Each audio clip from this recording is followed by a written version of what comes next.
केंद्र सरकारनं शेतकरी विरोधी कायदे मागं घेतले असले तरी ते कायदे अद्याप रद्द केलेले नाहीत। 2019च्या निवडणुकीत मोदी सरकारनं जो जाहीरनामा प्रसिद्ध केला होता यामध्ये स्वामीनाथन आयोगाच्या शिफारशी लागू करणार असल्याचा मुद्दा होता, परंतु त्याची अंमलबजावणी केलेली नाही। केंद्र सरकारच्या या शेतकरी विरोधी धोरणांच्या विरोधात संयुक्त किसान मोर्चाच्या वतीनं 16 फेब्रुवारी रोजी देशव्यापी बंदची हाक देऊन निदर्शनं केली जाणार आहेत। याचाच भाग म्हणून शुक्रवारी 16 फेब्रुवारीला सकाळी 11 वाजता जिल्हाधिकारी कार्यालयावर मोर्चा काढण्यात येणार आहे। शेतकरी आणि कामगारांनी या मोर्चात मोठ्या संख्येने सहभागी व्हावं असं आवाहन माजी आमदार संपतराव पवार पाटील यांनी केलंय।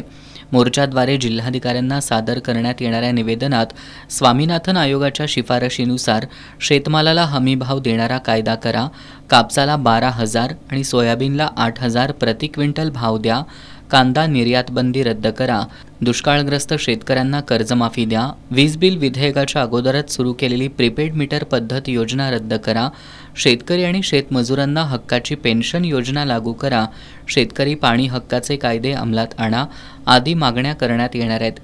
पत्रकार बैठकीला शेतकरी कामगार पक्षाचे शहर चिटणीस भाई बाबूराव कदम, कॉम्रेड अतुल दिघे, गिरीश फोंडे, रवी जाधव, अनिल चव्हाण, YN पाटील, सचिन जाधव, अमोल नाईक आदी उपस्थित होते।